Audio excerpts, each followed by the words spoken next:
I'm here at the International Institute of Health Sciences, Sri Lanka's premier institute of providing a global education for our healthcare workers. They're distinguished with their vision of providing a global passport for our healthcare students into approaching into the global market. My name is Dima. Stay tuned with this high exclusive to find out more about how they're looking into bridging the gap for our future.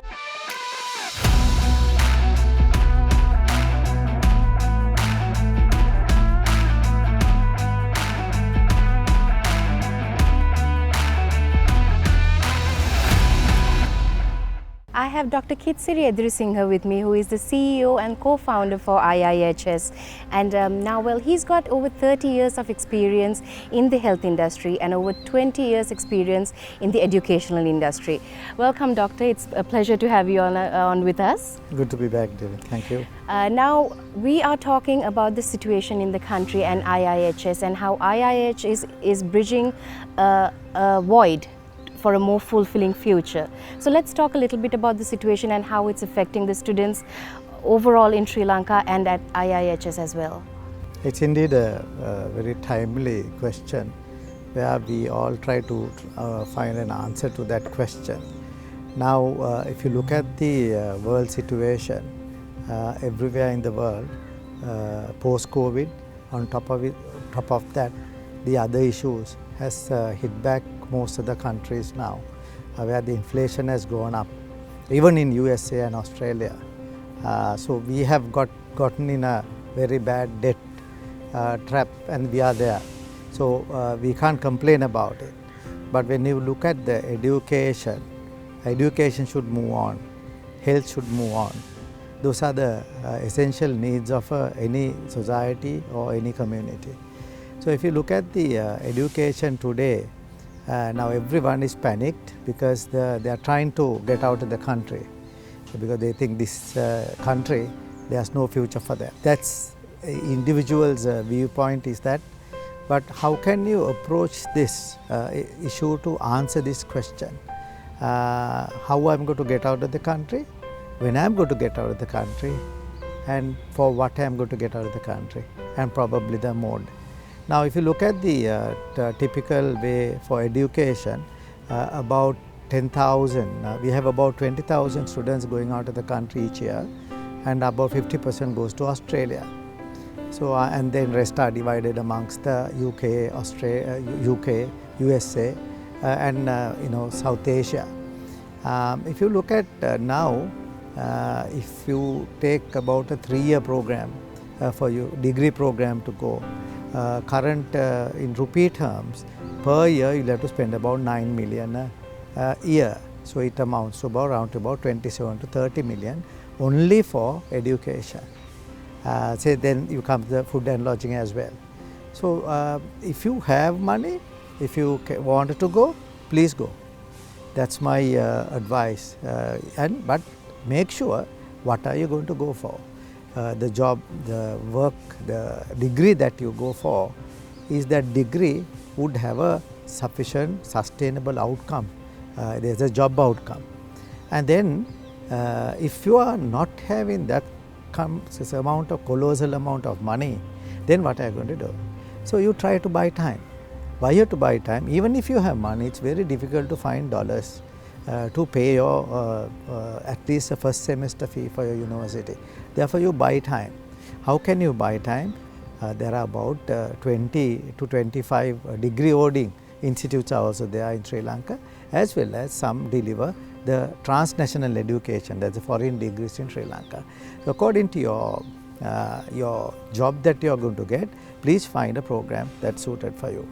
Then there is another, in this local programs, there are pathway programs. You can study for about 3 years in Sri Lanka and go to the final year or the second year outside the country. If not that, there are some organizations have the total program in Sri Lanka. Then they can complete that and then go out of the, go for a job rather than for education.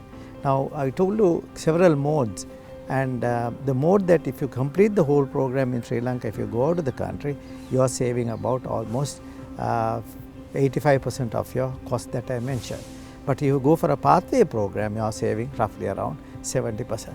So that's the scenario, everything based on the economy, and then how we will intelligently take this decision is the call of the day. Now, like you said, the pressing need of the hour is for skilled professionals to migrate. Now, you have been in the industry for 20 years and you've been doing this all along. What do you think are the immediate and the medium and the long-term plans that IIHS has in place to help out the Sri Lankan economy? IIHS has been in the industry for 20 years, delivering international programs to the local community, because our whole concept is to export skilled labor. So to answer to your question is, yes, we are in it and we have been doing it. Now, how we are going to do it at this particular moment, what we thought was short term to support the skill migration. So what we have done is the graduates whom have completed the international degree in nursing, we have organized them to move into the first world jobs. Then also there is in short term we also looked at the personal care assistant need. So we are currently doing two programs. One is to send to the first world and then to send to the second world. So that's a short term program that we are doing. And also medium term we are looking at how to export export education through professional certificates in nursing, specializations. So currently we are working with the Commonwealth Centre for Digital Health and the Coventry University to deliver certain professional certificates in the industry. And the long term, what we are working with few health systems to support their demand to specifically train for them. So we will do a total program in Sri Lanka with the help of Coventry University and send them for jobs rather than send them out for education. So you stop the expenditure out of the country for education, dollars going out. B, you support input of the dollars through allowing them to have sustainable jobs outside. Perfect. Now, there's been a drastic change in demand for skilled professionals around the globe, and I think especially for healthcare workers. Do you think in terms of that our healthcare professionals are ready to meet the challenge to go abroad and start performing from day one? Yes and no. Yes, because they have one of the best skills healthcare professionals are in Sri Lanka. So you have to understand why I say no, because each country has their own licensing system. They have a separate, though you have a recognized degree, you have to prepare for this particular country. So what we do is, we have to fill this gap. So that's why we do pre-registration programs. So we would give them the English competency, we would give the technical competency. If they don't have a degree, we will give a degree to them, international degree. If they have an international degree, then we will give the technical examination preparation, and then of course we also look at placement of them directly with the respective health system. So again we will have to orientate them for respective countries. They have different demands, the training is needed for them, and we should really look back all our curriculums that we develop in the country, whether it's suited for that particular industry, because it's a very dynamic industry outside the country. So therefore our training programs also should cater what is needed out there. So we've got plenty more things to discuss with Dr. Kitsiri Edirisinghe, and we'll be back right after this short break.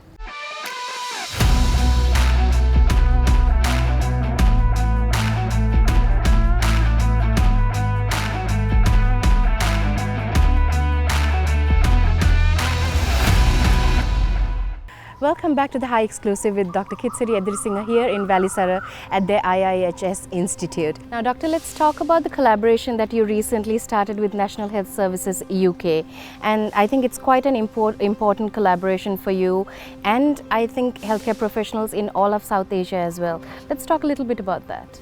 Yes, NHS is National Health Services UK. It's a health system in UK. So what they do is they coordinate and regulate the health services in UK, United Kingdom.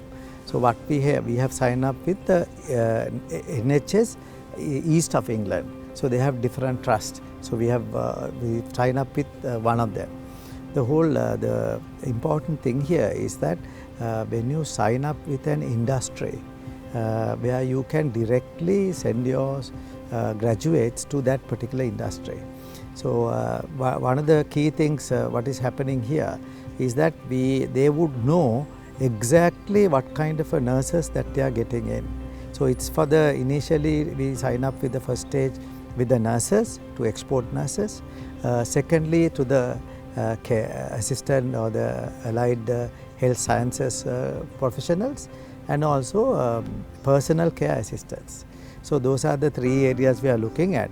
Of course, we could look at other professions later in health sector. So what in the initial stage we are supposed to we line up about 200 nurses. Before December we will be exporting them to UK, and then we have lined up for about another 300 by the end of this financial year. So this is the hallmark agreement where NHS has directly signed up with a educational institute.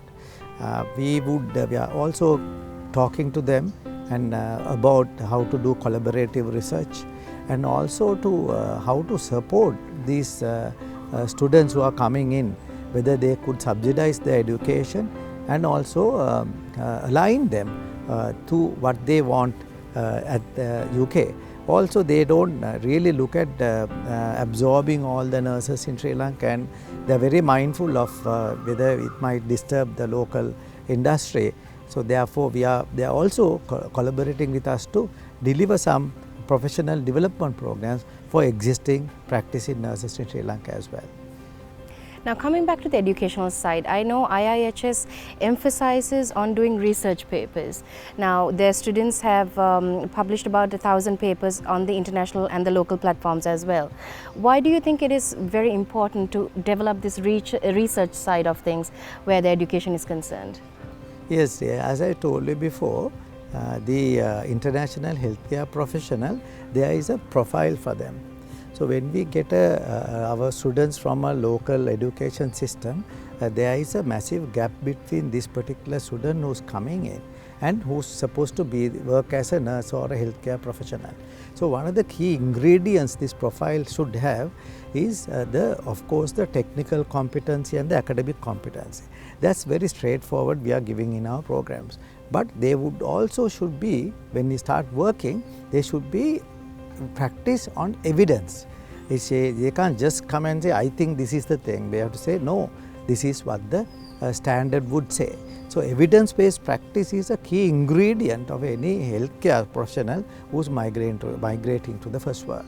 So in order to do that, we have been, for the last 10 years, we have been promoting our students to engage in research and of course the publications. So we have two conferences.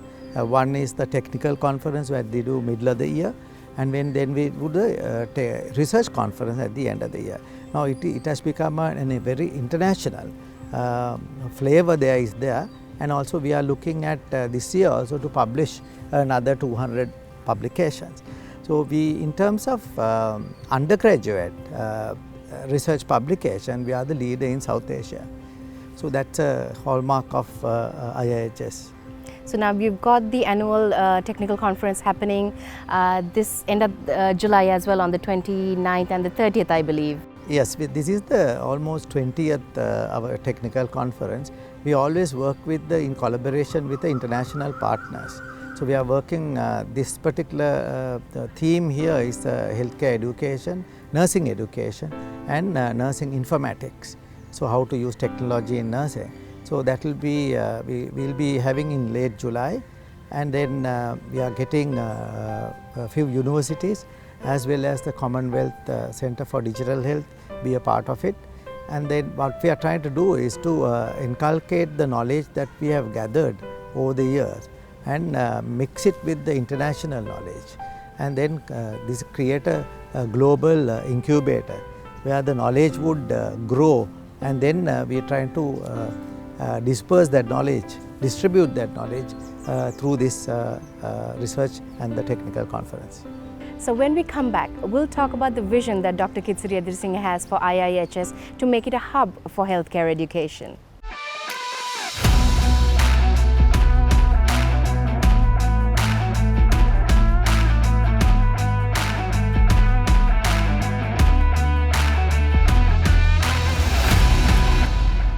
We're back in conversation with Dr. Kitsari Edirisinghe at IIHS. It's a beautiful setting, I believe, for us to just sit and have a little chat. Now, previously you mentioned about the healthcare professionals having their academic qualifications and their overall training. So what else does the healthcare professional looking to go forward to another country have to have on their CV, let's say, to make it a whole experience and make them very attractive to the job market? It's an excellent question. If you look at the healthcare professionals in South Asia, including Sri Lanka versus the first world, let's take UK, there's a vast difference. So here in South Asia, basically doctors lead the team and then others will follow them. And in first world, for example, UK, doctors and the medical professionals are part of a team. They could facilitate the whole teamwork, but it's very important every one of them be a part of that healthcare team. So then even the nurses could take the lead sometimes depending on the situation. So therefore the leadership qualities and working in a team as a good team player is very important. So what we do is, in addition to the academic and the clinical experience that they gain, we put them into separate clubs we have. So one club is the student council, but the student council whole role is to create events and engage with the community where the students would conflict each other and solve these problems and then work as a team. So that's one of the areas that we do. And parallelly, in a typical healthcare setting, healthcare professionals, their left brain is continuously trained, because we will be training them to do a procedure or a policy as per the standard. So what happens is, the right brain slowly, not it dies, but you won't use it. So when there is a problem, suddenly you get stuck, because the right brain would give you the concepts and the problems, out of the box thinking patterns. So you have to train the right brain as well. For that, we have another committee we created called MAD Society, that is music, arts and drama. So when you do those activities, you automatically your right brain will also get motivated. And in addition to that, our setting is that we are very environmentally friendly, and so all the healthcare professional has to be environmentally friendly when they go out. Therefore, we have a club called Flora Club, Flora and Fauna. So they also do a lot of activities. All the students are involved with the staff in order to get that extra competence that they would need to become a global ready graduates and work ready professionals. Sounds fantastic. Well, looks like the students who are coming here are getting the overall experience and walking out as quite a complete professional and as a human being as well, I suppose. Absolutely. So, now, IIHS has a visionary plan to become the healthcare educational hub for all of South Asia, I believe. So now, with regards to this, you've introduced the term multiversity. So tell us a little bit about your plan for the future and when you plan on launching this as well. Yeah, it's a very important direction that we have taken in, where the Sri Lanka is absolutely a gold mine. That's a gold mine in terms of its strategic position. Within 3 to 4 hours plane ride, you reach the world half of the population. So, and there are about 100 to 150 youth are there to looking for higher education. So they always go into the first world. Some would end up in third world itself. But the issue is, it's all depend on the parity, the purchasing parity or the income of those people. Now in the South Asia, highest per capita income is with us, with Sri Lanka. So therefore, in logical terms, if we should be attract students who here, provided we give a very high quality program qualification, which we can, and also give them in order to work outside the country. They always try to go outside the country to the first world. So if you can make a bridge, we can easily make a bridge between South Asian students and the first world by giving a qualification and also introducing them to the industry. So we've in expansion mode, we've looked at how we can do this. So we've acquired a land next to Kerala Inter-Exchange, and then we are building up a facility. It's called a health city, where the initial stage is the multiversity. I'll get back to you in a while what multiversity is. And then a high-end aged care center or the senior citizen center. And the third one is a hospital, a training hospital for our students. So when you come to the multiversity, the name itself called different universities under one belt. So what we are trying to do is to give the total full qualification here. Currently we are working with Coventry University UK to be their global hub in Sri Lanka. And then also, as I told you before, working with the health systems. So currently we are working with the UK, we are hoping to work with the Australian health system and also the US health systems, because there's enormous amount of need for nurses and the allied health science professionals. So therefore we could not only support local students, Sri Lankans, but we could also look at how we can support the regional students. So two things will happen. Coming back to the burning question that you asked me initially, that is the current economic situation. All what we need is dollars. As a responsible organization, we are moving towards how to get dollars to the country. So one thing, we can export education, we can give a good qualification. Second one, we can export skilled labor from our country. Both will attract dollars to the country.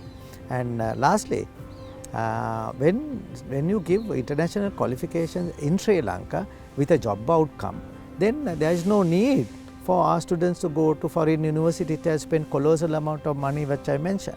Then they can do the whole thing here as a one-stop shop. Then they are, as a world-ready graduates, they can go to the first world. And the multiversity would eventually will not only bring dollars to the country through export of education and export of skilled labor, but also it would create an excellent image of Sri Lanka by exporting highly skilled healthcare professionals. So that's the direction that we have taken so far. Well, the opportunities are ahead of you if you look in the right place. Don't forget to walk into the IIHS office in Valisara. You can look them up online and find out all the necessary information to make your future bright and to be in the right place that you want to be. Until we see you next time again with another Hi exclusive, take care and be safe.